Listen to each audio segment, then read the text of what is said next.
Hey everyone, in this video, I'll show you how to set up Cursor AI in VS Code. Let's get started. So, the important things to know. Cursor is actually a separate code editor built from the VS Code. You can't install the Cursor inside the VS Code, but you can make VS Code behave very similarly using AI extensions.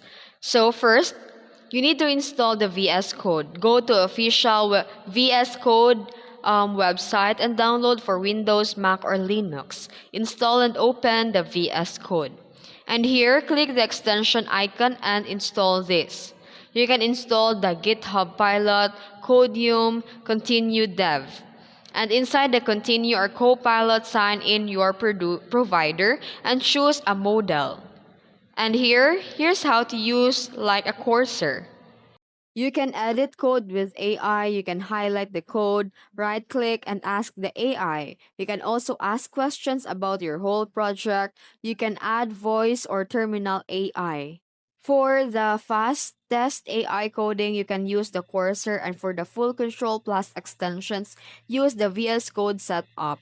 Both are powerful and it depends on your workflow. And that's it. If you found this video helpful, don't forget to like and subscribe for more tutorials. Thanks for watching.